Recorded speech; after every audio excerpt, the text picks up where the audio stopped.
Boa noite, estamos iniciando mais um programa Espiritismo e Vida, com o estudo sistematizado do livro Evangelho segundo o Espiritismo.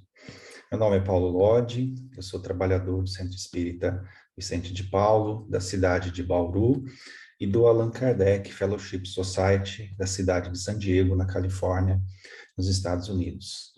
E desde já, deixo aqui, como sempre, o meu agradecimento ao nosso querido amigo Davi Ascenso, que idealizou, que nos convidou, né, a mim e tantos outros colegas, para esse projeto, né, que iremos expor a cada domingo um pouco desse livro fantástico, que é o Evangelho segundo o Espiritismo. Então, um projeto esse, tenho certeza, conta com o amparo da espiritualidade amiga, para que possamos levar o consolo a muitos irmãos, principalmente nesse momento grave que vivemos da humanidade, enfrentando aí uma pandemia. Bom, na noite de hoje, nós vamos falar sobre notícias históricas, né? Ainda estamos no resumo da doutrina de Sócrates e Platão, e a mim coube falar hoje sobre os itens 19, 20 e 21. Então, o item 19, nós temos aqui a doutrina de Sócrates e Platão exposta no seguinte pensamento: se os médicos são mal sucedidos, tratando da maior parte das moléstias, é que tratam do corpo, sem tratarem da alma. Ora, não se achando o todo em bom estado, impossível é que uma parte dele passe bem. E aí Kardec faz o comentário: o Espiritismo fornece a chave das relações existentes entre a alma e o corpo e prova que um reage incessantemente sobre o outro. Abre, assim, nova senda para a ciência, com lhe mostrar a verdadeira causa de certas afecções, facultando-lhe os meios de as combater. Quando a ciência levar em conta a ação do elemento espiritual na economia, menos frequentes serão os seus maus êxitos. Então, esse item ele trata da questão do binômio saúde e doença, da questão da dor e do sofrimento, e traz à tona e para nossas reflexões questões relacionadas à saúde mental e física. Então, como exposto por Sócrates e Platão, a maior parte das moléstias é tratada olhando-se apenas a parte visível, o corpo, esquecendo-se da alma. E não estando um em bom estado, o outro também, obviamente, não estará. E a doutrina espírita, da mesma forma, vem trazer essa reflexão, mostrando as relações que existem entre o corpo físico, plasmado pelo espírito imortal, e as diversas interações que existem entre estes. O que se faz em um, reflete-se no outro. É uma via de mão dupla. Se lesamos o nosso corpo físico, obviamente nós afetaremos o corpo espiritual, chamado de perispírito. E aqui eu queria fazer uma breve digressão para explicar esse ponto, né? O Kardec, no livro O que é o Espiritismo, ele assim define a doutrina espírita. Ele vai nos dizer que a doutrina espírita é uma ciência que trata da origem, da natureza, destino, bem como de suas relações com o mundo corporal. Bom, quando nessa definição Kardec fala da origem, natureza e destino, eu vou me ater aqui somente à natureza, porque ele vai nos dizer que nós somos espíritos imortais com um corpo material, mas também com um intermediário que ele denominou de perispírito e vai mostrar todas as relações que ocorrem com o corpo físico e com o espírito. Então, sendo este o intermediário, tudo que se faz a um acabará se refletindo no outro. Então, a respeito da origem da natureza, Kardec vai estudar isso no capítulo 1 do Livro dos Espíritos. Então, sobre o espírito, nós encontraremos ali as questões 76, a questão 92, né, onde Kardec vai tratar do espírito. Na questão 76, por exemplo, ele nos fala a respeito da definição que podemos dar dos espíritos. Então, Kardec pergunta: que definição se pode dar dos espíritos? E é a resposta clássica que todos nós conhecemos, e os espíritos superiores nos respondem que os espíritos são os seres inteligentes da criação, povoam o universo fora do mundo material. E sobre o perispírito, nós vamos encontrar diversas informações no Livro dos Espíritos e tantos outros. Eu trouxe aqui somente as referências do Livro dos Espíritos por ser um livro base de estudo para todos nós. Então, nós vamos encontrar, por exemplo, no item 6 da introdução do Livro dos Espíritos, nas questões 93 a 95. E Kardec faz um comentário na questão 93. Ele diz assim: envolvendo o germe de um fruto, há o perisperma. Do mesmo modo, uma substância que, por comparação, se pode chamar perispírito, serve de envoltório ao espírito propriamente dito. Né? Depois, na questão 135, Kardec pergunta: há no homem alguma outra coisa além da alma e do corpo? Resposta: há o laço que liga a alma ao corpo. Kardec continua: de que natureza é esse laço? Resposta: semimaterial, isto é, de natureza intermédia entre o espírito e o corpo. É preciso que seja assim para que os dois possam comunicar um com o outro. Por meio desse laço é que o espírito atua sobre a matéria e reciprocamente. O homem é, portanto, formado de 3 partes essenciais. Então, aqui Kardec coloca o resumo daquilo que nós estamos falando. Então, ele coloca assim: primeiro, o corpo, né, ou ser material, análogo ao dos animais e animado pelo princípio vital. Segundo, a alma, espírito encarnado que tem no corpo a sua habitação. E terceiro, o princípio intermediário ou perispírito, substância semimaterial que serve de primeiro envoltório ao espírito e liga a alma ao corpo. Tal num fruto, o germen, o perisperma e a casca. Então, novamente aqui, ele traz essa analogia do fruto, nos dizendo que existe uma parte externa, uma parte interna, e entre essa parte externa mais grosseira e essa parte interna mais sutil, existe algo intermediário. Mas o que Kardec não diz explicitamente é que esse algo intermediário, ele também possui gradações. Do mais denso ao mais sutil, né, nós temos gradações. Do mais sutil ao mais denso, né, isso vai ganhando uma materialidade, uma densidade relativa àquilo que nós encontramos no corpo físico. Depois, na questão 141, Kardec nos dá uma resposta onde ele diz assim: a alma tem Kardec não, a resposta de Kardec, os espíritos nos dão a resposta. A alma tem 2 invólucros, um sutil e leve. É o primeiro, ao qual chamas perispírito. Outro, grosseiro, material e pesado, o corpo. A alma é o centro de todos os envoltórios, como o germe em um núcleo, já o temos dito. Então, aqui, novamente, Kardec reforça essa ideia da analogia do fruto, mostrando como é que se processa isso em todos nós, o corpo físico, o espírito e o intermediário chamado de perispírito. Depois, na questão 257, Kardec vai fazer ali um ensaio teórico da sensação nos espíritos. Então, Kardec disserta sobre a dor e sensações em relação ao corpo, perispírito e o espírito, comentando tudo isso que falamos aqui de uma forma mais profunda, de uma forma até científica, né? E o Espírito Emmanuel, ele vai nos dizer que nós devemos cuidar do nosso corpo como se nós fôssemos viver eternamente, e do nosso espírito como se fôssemos morrer amanhã. Essa afirmação de Emmanuel faz a gente pensar que existe uma interação fortíssima entre o corpo e o nosso espírito, porque aquilo que nós fazemos a um reflete-se diretamente no outro, né? Então, retomando o nosso raciocínio, se o perispírito é lesado, ele precisará se ajustar e se reequilibrar. Para tanto, ele irá plasmar um novo corpo onde as marcas e impressões que estavam no perispírito aparecerão.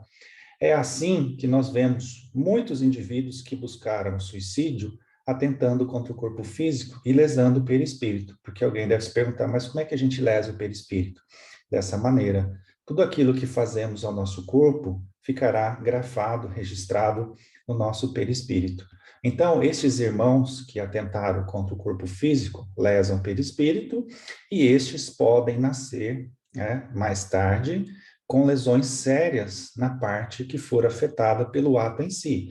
Assim, nós vemos muitos indivíduos com problemas mentais, hidrocefalia, ou até mesmo anencéfalos renascendo para que busquem o ajuste espiritual, porque muitas vezes foi exatamente nessa região cerebral, no ouvido, na boca, que eles atentaram contra a vida física, contra o corpo físico.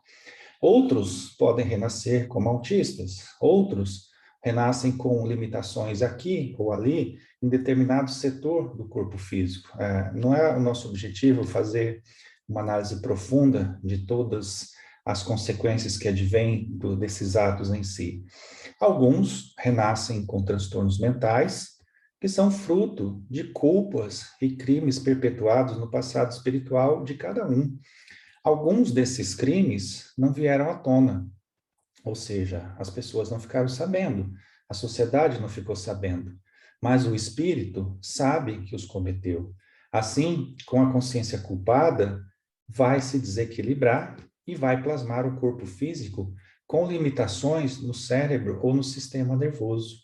A questão 621 do Livro dos Espíritos nos fala a respeito disso. A pergunta é: onde está escrita a lei de Deus? Resposta: na consciência, ou seja, toda vez que ferirmos, transgredirmos a lei de Deus, estaremos lesando a nossa própria consciência.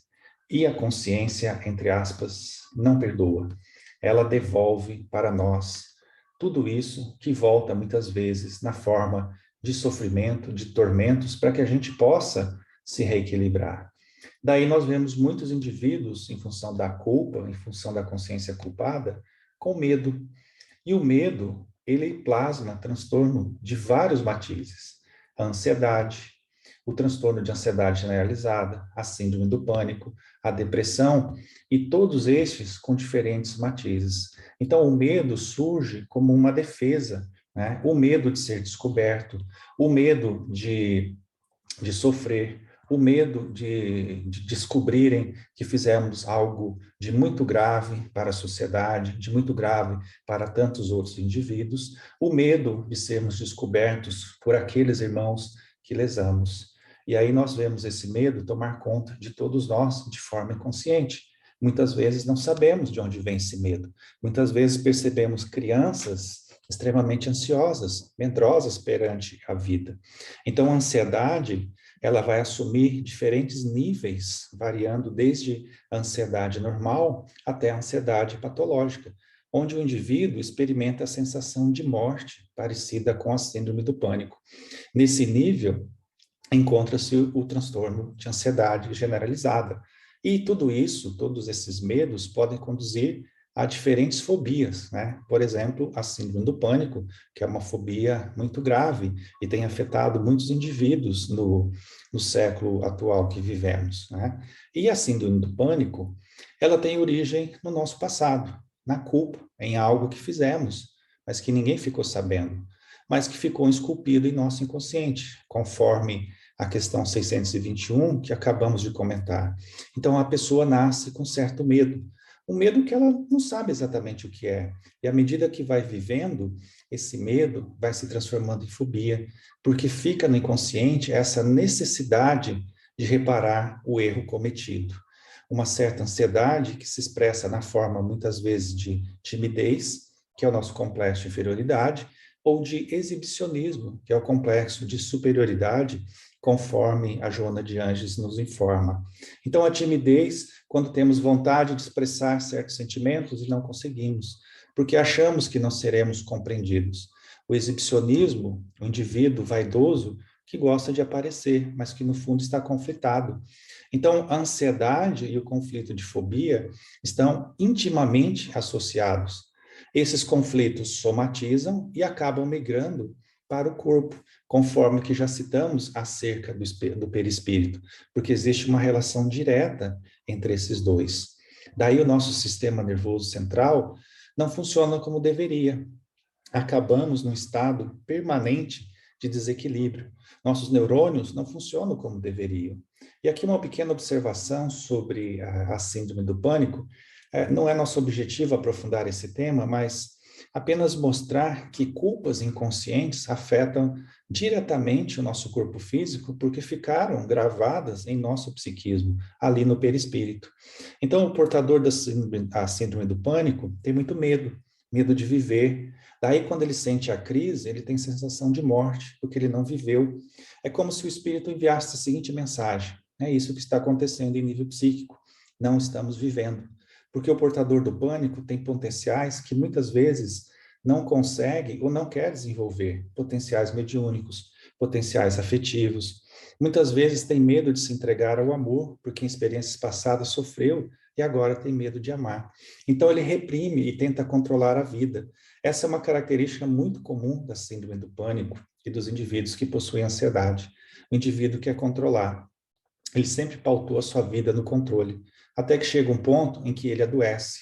Isso ocorre por conta desse medo de viver. É muito comum na síndrome do pânico a presença de uma energia psíquica muito forte, né? Então veja que o deus Pan da mitologia, ele tem essa característica: metade homem tocando flauta e metade bode, mostrando ali potenciais imensos a serem desenvolvidos, né?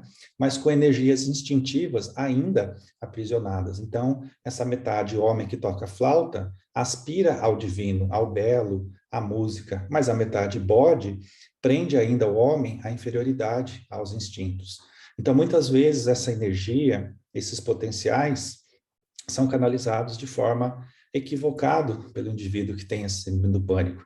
Muitas vezes direciona para a sexualidade, para as coisas da matéria, né? Deixando as coisas espirituais de lado. E aí, muitas vezes, acaba gerando um perfil perfeccionista, né?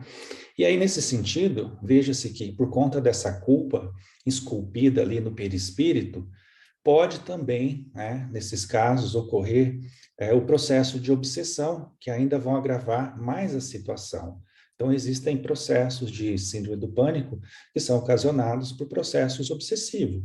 E isso, obviamente, por conta de culpas decorrentes de crimes perpetuados no nosso passado. Muitas vezes o indivíduo acaba desenvolvendo também a agorafobia, que é esse medo de sair em público, de ficar próximo a multidões. Existem culpas inconscientes de ser descoberto, né? Muitas vezes por crimes cometidos contra a sociedade. Então, o indivíduo tem medo de público, tem medo de gente, né? Por quê? Porque tudo aquilo feito lá atrás ficou gravado, né, na sua consciência, de forma inconsciente, no perispírito. E agora volta de forma bastante severa para que o indivíduo possa se reequilibrar. Então, a bipolaridade também que nós encontramos na depressão apresenta também esse aspecto.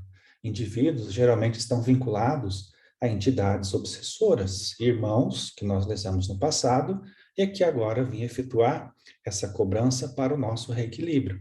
Então, nós vamos encontrar vários transtornos do humor aliados a problemas causados em existências anteriores e que ressomam agora na vida presente, né, na atual existência.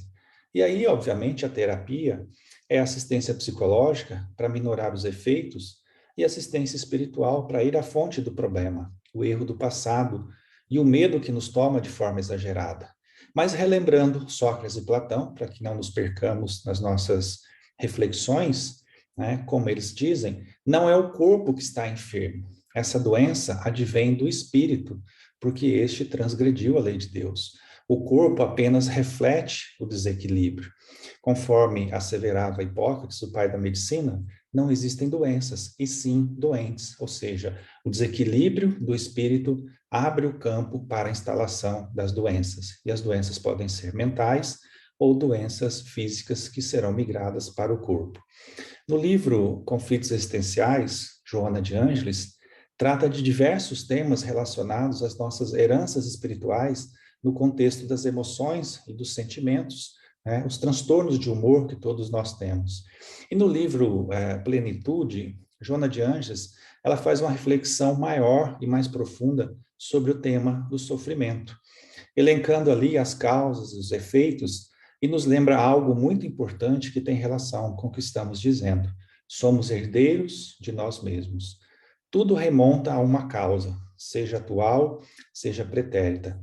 Então, nesse livro, Plenitude, ela vai nos falar desses aspectos, né, que na gênese do nosso sofrimento, nós devemos empreender um esforço para mitigar. Sem a remoção das causas, nós não conseguiremos lograr êxito, né? Sendo muitas vezes esforços que resultam em efeitos paliativos, apenas adiamentos. Mesmo, diz a Joana, que mesmo quando algo ocorre para beneficiar a nossa dor, se a terapia não alcançou ali as raízes profundas do nosso sofrimento, nós transitaremos de uma vida para outra sem conseguir a saúde real. Isso porque todo processo degenerativo ou de aflição, né, o espírito é sempre o responsável, consciente ou não. E, naturalmente, só quando nós nos resolvermos pela harmonia interior, nós conquistaremos a nossa paz. Então, vai dizer a Joana que o sofrimento pode e deve ser considerado uma doença da alma, que ainda se atém às sensações e opta muitas vezes pelas direções e ações que produzem desequilíbrio. Nós somos assim, né? Os nossos interesses imediatos, as nossas paixões primitivas, muitas vezes nos induzem à direção do gozo, sem a ética, sem a moral, né? Sem o sentimento de superior afetividade, eleição, como diz a Joana, e muitas vezes nos joga em conflitos onde nós causamos a desarmonia das nossas defesas orgânicas. E aí, né, o espírito conflitado, a consciência culpada, abaixando ali as nossas defesas orgânicas, o nosso sistema imunológico, nós cedemos campo para a invasão de micróbios, vírus, bactérias, que vão destruir a nossa imunidade, e aí instalando as doenças que todos nós somos acometidos. Então, da mesma forma, nesse mesmo raciocínio, a Joana vai nos dizer que os nossos equipamentos mentais hipersensíveis também acabam se desajustando, abrindo campo às alienações, às obsessões, os nossos transtornos de humor. Então, o sofrimento, ele não é imposto por Deus, é uma eleição de cada criatura, né? Mesmo porque a intensidade, a duração desses sofrimentos estão diretamente relacionadas ao nosso processo evolutivo, ou seja, ao nível evolutivo ao qual nos encontramos, das nossas resistências morais, né, do nosso estágio, do nosso avanço espiritual. E nesse contexto, é importante comentarmos que, a depender do ponto onde nos encontramos na nossa evolução, nós vamos encarar o sofrimento de uma forma ou de outra, ou seja, poderemos encarar com rebeldia ou com resignação. Então, a Joana comenta isso, né, nesse livro Plenitude, que as nossas reações de ódio, de violência, rebeldia ou sofrimento, acabam por ampliar esse sofrimento, resultando numa desarmonia maior em áreas que antes não estavam afetadas, né? E que a resignação, ou seja, a aceitação do problema com uma atitude corajosa de o enfrentar e remover-lhe a causa, entendendo que todo sofrimento que nos chega é um convite da vida para o nosso reajustamento, para o nosso crescimento, faz com que nós pensemos melhor e aceitemos melhor isso que nos chega. Então, nos conhecendo na condição de espírito, nos reconhecendo na condição de espírito imortal, em processo evolutivo, diante das experiências reencarnatórias, faz com que nós adquiramos aqui maiores valores para compreender e vencer o sofrimento, que faz parte da nossa jornada evolutiva, né? Faz parte do nosso processo de crescimento para o amor, como diz a Joana. E todos nós iremos passar por essa trajetória, gostemos ou não disso. Então, sobre esse ponto da rebeldia e da resignação, Kardec vai nos falar no capítulo 5 do Evangelho segundo o Espiritismo, o capítulo intitulado Bem-aventurados os aflitos, ele vai falar sobre essa questão da rebeldia e da resignação. Existe uma mensagem do Espírito Lacordaire, onde ele vai falar do bem e do mal sofrer, ou seja, de aceitarmos, nos resignarmos, obviamente, fazendo todo o esforço para nos libertarmos desse sofrimento, mas principalmente entendendo quais são as causas desse sofrimento, por que sofremos, né, do ponto de vista mental e do ponto de vista físico. A questão da saúde e da doença que estão diretamente relacionadas com a atual existência ou nosso passado espiritual. E diante da incompreensão dessa temática, muitos de nós queremos um remédio que tire a nossa dor, e é natural que seja assim, que tire o nosso sofrimento, o nosso medo, a nossa ansiedade, a nossa depressão, que nos tire a angústia, o peso, a opressão do peito, o sentimento do vazio. Nós não queremos sentir nada. Assim, nós percebemos os ansiolíticos e antidepressivos são os remédios mais receitados e vendidos no mundo todo. Daí, obviamente, a indústria farmacêutica cresce cada vez mais e mais. No entanto, como disse a Joana, estes não curam a nossa dor, o nosso sofrimento, apenas tiram a capacidade de sentir o sintoma, mas não resolve o problema porque a causa causal de tudo reside no espírito. Então, recordando o que já falamos e a afirmação da Joana, somos herdeiros de nós mesmos. É preciso entender o que se passa no espírito. E aí, retomando a afirmação inicial de Kardec, desse item 19 que estamos analisando, quando a ciência levar em conta a ação do elemento espiritual na economia, menos frequentes serão os seus maus êxitos. Então, essa é a nossa reflexão sobre o item 19. Sobre o item 20, onde Sócrates e Platão afirmam que todos os homens, a partir da infância, muito mais fazem de mal do que de bem. Então, me expressando melhor, o item 20, que é o pensamento de Sócrates e Platão, diz isso. Todos os homens, a partir da infância, muito mais fazem de mal do que de bem. E aí Kardec vai trazer essa compreensão para a doutrina, nos dizendo assim, essa sentença de Sócrates fere a grave questão da predominância do mal na Terra, questão insolúvel, sem o conhecimento da pluralidade dos mundos e da destinação do planeta terreno, habitado apenas por uma fração mínima da humanidade. Somente o Espiritismo resolve essa questão, que se encontra explanada aqui adiante nos capítulos 2, 3 e 4. Então, os capítulos 2, 3 e 4, aos quais Kardec se refere, são o capítulo 2, Meu reino não é deste mundo, o capítulo 3, Há muitas moradas na casa de meu pai, e o capítulo 4 é intitulado Ninguém pode ver o reino de Deus se não nascer de novo. Ora, por que Sócrates diz? Todos os homens, a partir da infância, muito mais fazem de mal do que de bem. Por que a partir da infância? Porque a infância é a época da inocência, né? Não é à toa que Jesus toma ali a criança como o símbolo da pureza, né? Bem-aventurados ali as crianças, porque, nesse sentido, Jesus vai nos falar das bem-aventuranças, dizendo que o reino dos céus é destinado àqueles que se assemelham às crianças. Por quê? Porque as crianças trazem esse sentimento de pureza, essa noção de virtude, porque até os 7 anos de idade, a reencarnação ainda está se efetuando. Nas palavras de Emmanuel, o mais novo, ele é um trato de terra espiritual.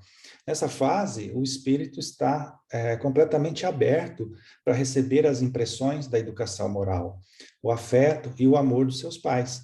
Aí, a partir dos 7 anos, onde o processo de reencarnação ele já se completou, né, a partir desses 7 anos, dos 7 aos 14 anos, mais ou menos, podemos dizer assim, não existe algo preciso sobre isso, mas a partir dos 7 anos, geralmente onde a adolescência começa, dos 7 aos 14, depois dos 14 aos 21, completando ali essa fase de adolescência e pós-adolescência, o espírito propriamente dito, ele começa a mostrar a sua personalidade. Então, a partir disso, ele começa a confrontar aquilo que recebeu com aquilo que ele traz em si mesmo. Daí a afirmação de Sócrates e Platão. Passada essa fase de ingenuidade, né, da infância, o espírito, ele mostra-se como ele é. Por ser a Terra ainda um planeta de provas e expiações, onde o mal predomina, é natural que os espíritos que aqui encarnem ainda se entreguem às suas tendências, aos seus apetites, mostrando todo o orgulho e egoísmo que trazem em seus corações. Aqui, nesse item, Sócrates e Platão referem-se à predominância do orgulho e do egoísmo como sinal característico da humanidade. Kardec estuda essa questão e chega à conclusão que orgulho e egoísmo são as duas grandes chagas da humanidade. E de conformidade com o item que acabamos de ler, sobre o sofrimento, né, o item 19, esses dois sentimentos, orgulho e egoísmo, são responsáveis pelos nossos sofrimentos morais. E, como vimos, se nós sofremos moralmente, nós desequilibramos a nossa mente e aí acabamos gerando sofrimentos físicos também. Então, o orgulho e o egoísmo, como as duas grandes chagas da humanidade, né, que é o instinto de conservação exacerbado, é exatamente essa necessidade de me proteger, de me defender do mundo. E aí nós acabamos criando uma personalidade que precisa vencer no mundo, que precisa sobreviver, né? Porque nós temos medo da sociedade, nós temos o medo do contato com o outro, porque sofremos, né?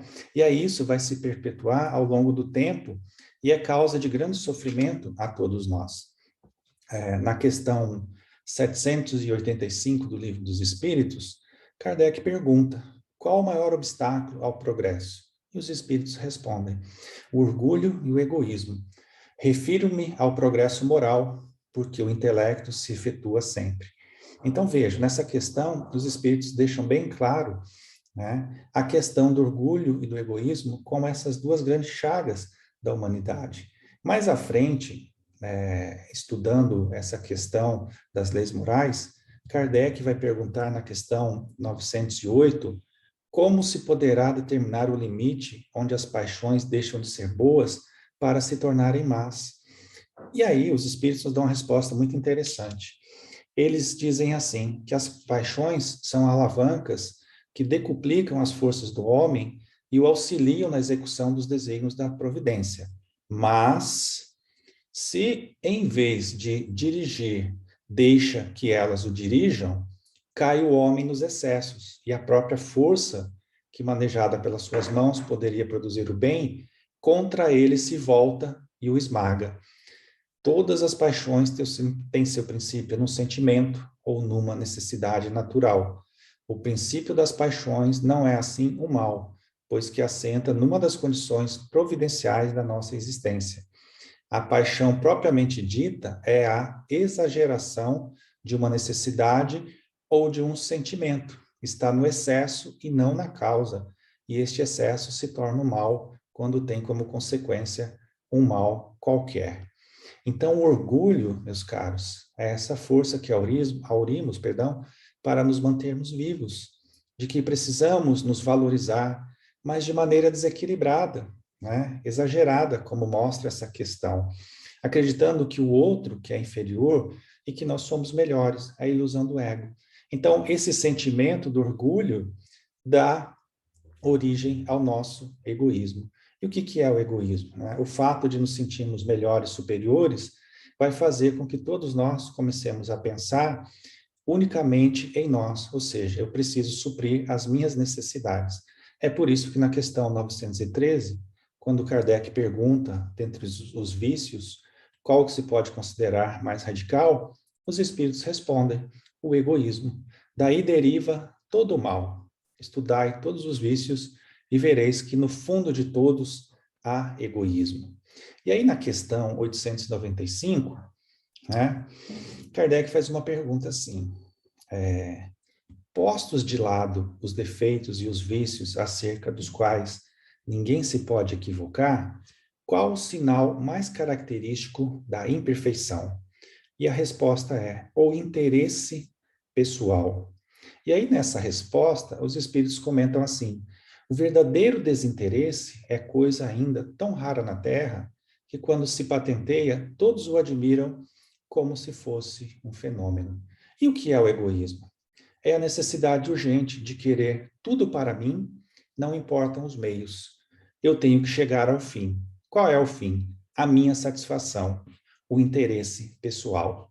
Então, veja, por conta desse orgulho de não querer sofrer, dessa paixão desenfreada, surge o paradoxo do sofrimento. Orgulho gera egoísmo e egoísmo gera sofrimento, pois está baseado no interesse pessoal. Então, fecho aqui meu raciocínio com essas três coisas, de orgulho, egoísmo, interesse pessoal. Toda vez que colocarmos as nossas necessidades egóicas à frente do todo, do coletivo, dos nossos irmãos, do nosso semelhante, nós estaremos descumprindo a lei de justiça, amor e caridade.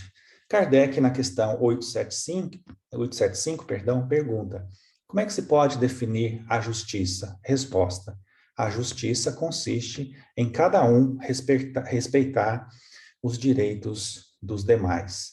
E depois, mais à frente, Kardec vai nos falar que o critério da verdadeira justiça está em querer para o outro o que se deseja para si mesmo. Né? Olha que interessante essa reflexão. E a Joana de Ângeles, ela vai nos dizer que o nosso sofrimento, que deriva do mal que existe em nós, vai ocorrer em função da nossa experiência, ou seja, da nossa maturidade espiritual. Kardec também nos fala isso na questão 914. Ele pergunta assim: ora, estando o egoísmo, que é esse interesse pessoal, fundando-se o egoísmo no sentimento do interesse pessoal, bem difícil será extirpá-lo inteiramente do coração humano. Conseguiremos fazer isso algum dia?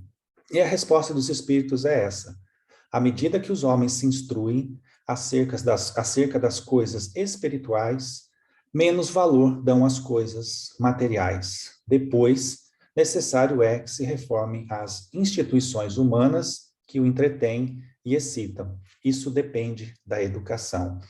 Então, a pergunta 914 vai ao encontro do que Kardec comenta nesse item, né, o item 20, a respeito do pensamento de Sócrates e Platão, que diz o seguinte: questão insolúvel, questão do mal predominar na Terra, né, sem o conhecimento da pluralidade dos mundos e da destinação do planeta terreno, habitado apenas por uma fração mínima da humanidade.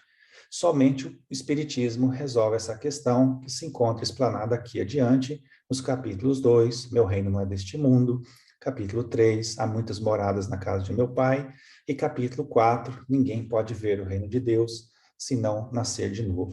Então, Kardec comenta acerca da evolução gradual do planeta, que se dará por meio da educação, a educação moral que faz homens melhores.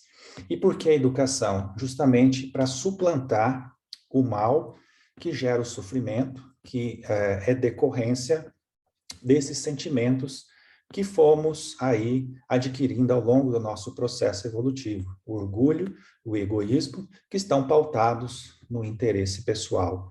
Então, Kardec reporta-se a essa educação moral que irá fazer homens melhores, homens no sentido bíblico, obviamente.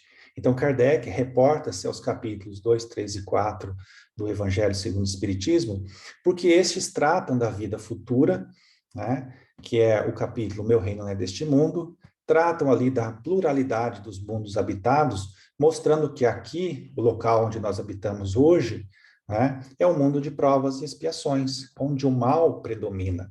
Mas nós já melhoramos, porque o mundo anterior ao nosso é um mundo primitivo, onde só existe o mal, né? E após as provas e expiações, após este mundo, vem um mundo de regeneração, onde o mal ainda existe, mas ele já perdeu a sua força. A seguir, aparecem os mundos felizes, onde o bem predomina, e após estes, né, os mundos celestes, onde a felicidade reina plenamente.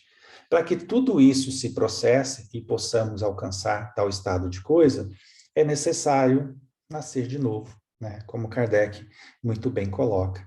Então, a lei da reencarnação que faz com que voltemos aqui quantas vezes sejam necessárias, né? A fim de resgatarmos o nosso passado de débitos, reparando o mal que fizemos. E para reparar o mal, precisamos fazer o bem.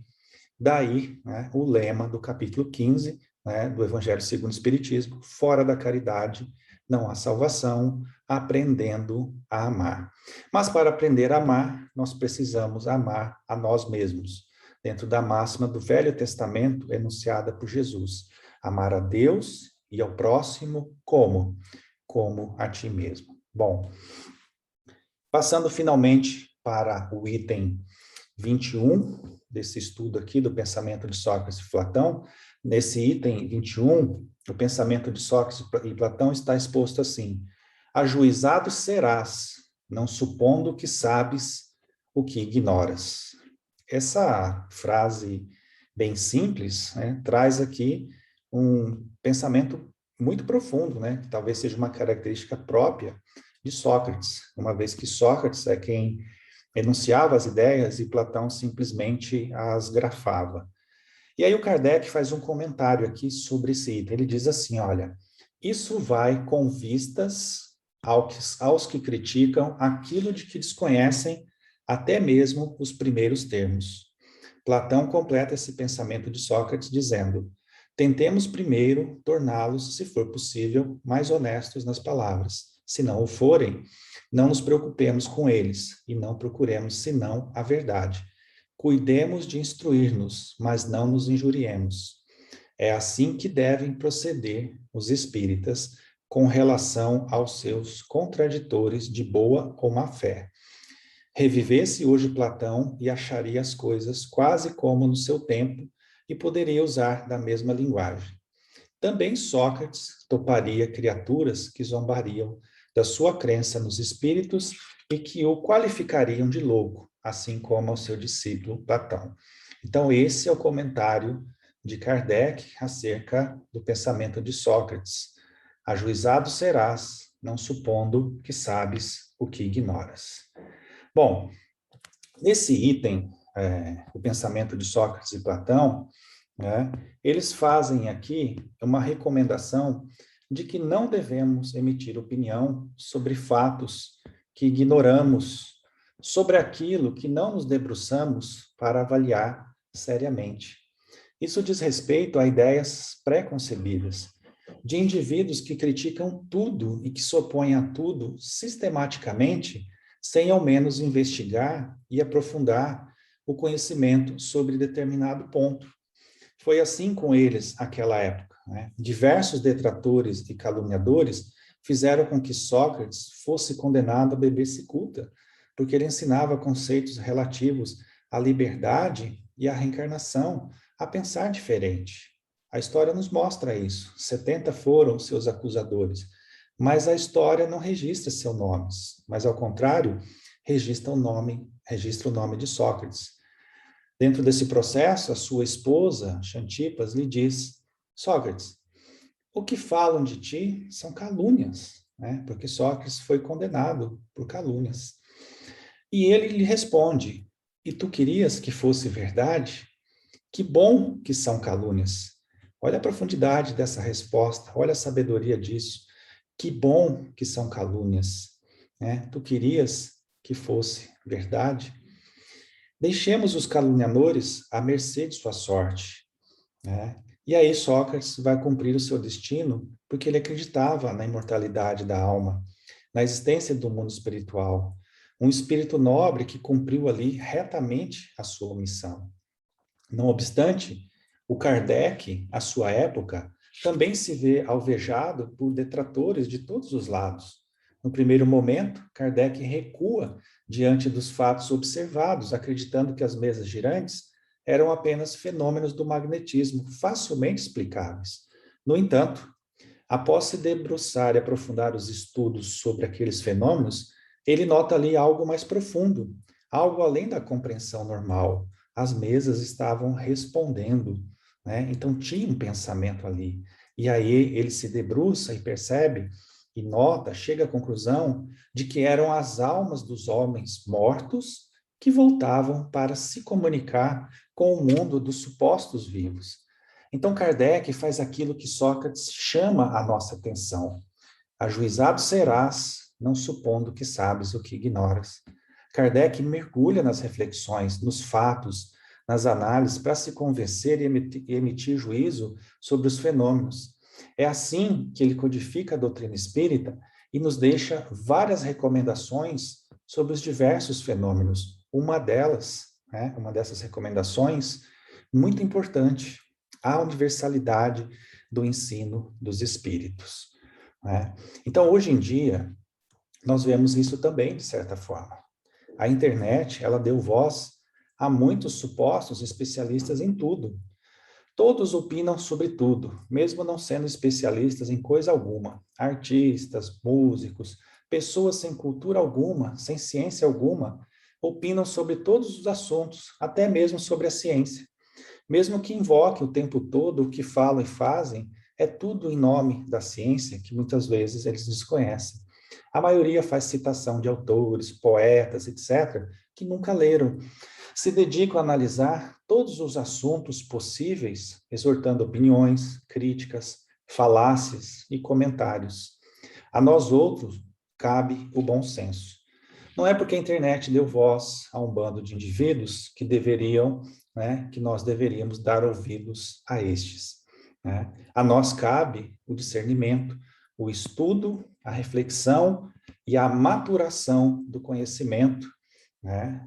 Nos atentando aqui aquilo que Sócrates disse: ajuizado serás, não supondo que sabes o que ignora. Né? E aí, nesse sentido, Kardec comenta dentro dessa colocação de Sócrates: foi por haver professado esses princípios que Sócrates se viu ridicularizado, depois acusado de impiedade e condenado a beber cicuta. Tão certo é que, levantando contra si os interesses e os preconceitos que elas ferem, as grandes verdades novas não se podem firmar sem luta e sem fazer mártires. Assim foi com a doutrina cristã, com Jesus, com a reforma protestante, com Lutero e tantos outros que vieram antes, e com a doutrina espírita, com Allan Kardec. Nos tempos atuais, essa visão ela já melhorou muito e podemos afirmar, sem medo de errar, conforme a questão 914 comentada anteriormente, que em breve tempo, por meio da educação moral, todos estaremos irmanados na lei de justiça, de amor e de caridade, que é uma lei só.